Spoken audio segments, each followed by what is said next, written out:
Settle down, settle down. Let's talk about Singapore's national pastime, second only to queuing for Hello Kitty plushies, the glorious, never-ending, soul-crushing rat race.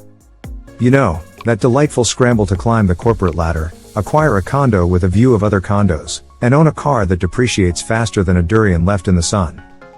We're not just running, we're sprinting, like we're late for a free bubble tea promotion. First, there's the education system. Oh, just a little tuition session, you know? Just a few hours a day, every day, from kindergarten to university. Just to ensure my kid gets into the right primary school, which leads to the right secondary school, which leads to the right university, which leads to the right job, which leads to the right condo, which leads to the right existential crisis.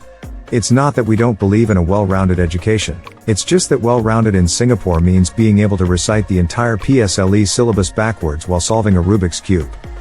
Then, there's the career. Oh, just a little promotion, you know?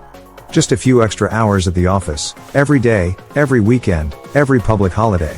Just to show my boss I'm dedicated, even if I'm slowly turning into a zombie who communicates in Excel spreadsheets. It's not that we don't value work-life balance, it's just that balance in Singapore means balancing a laptop on your lap while eating chicken rice at your desk.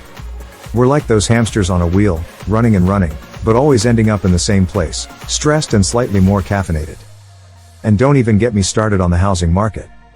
Oh, just a little HDB flat, you know?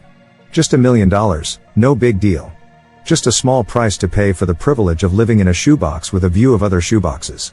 It's not that we don't appreciate our homes, it's just that home in Singapore means a place where you can finally collapse after a 12-hour workday and dream of winning the Toto.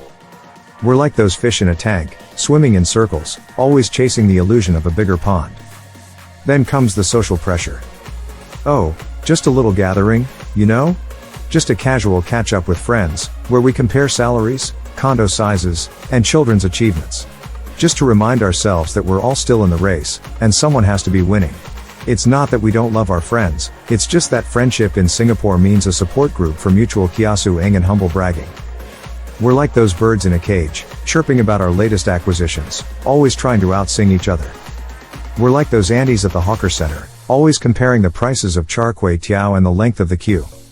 Hey, your queue only 10 minutes? Mine 5, and the char kway teow is extra oily. It's not that we're competitive, it's just that we're efficient.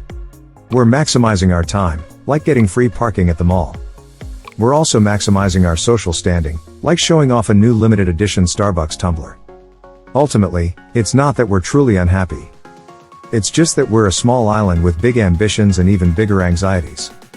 We're like a pressure cooker, constantly trying to outdo each other, but also secretly hoping everyone else is doing okay. We're a nation of overachievers with a side of can already. So, next time you see a Singaporean rushing to work, or bragging about their latest property investment, just smile and nod. Remember, it's not personal. It's just the national sport. And if you're ever feeling down, remember at least you have a great selection of food, even if you have to queue for it. That is a kind of blessing that makes the rat race slightly more tolerable. In summary, we're all just a bunch of kiasu aunties and uncles at heart, constantly comparing our lives like a never-ending game of whose life is more efficiently stressful. But deep down, we're all just trying to survive the prices and find the best chicken rice. And really, isn't that what life's all about? Now, go and update your LinkedIn profile. I'll wait.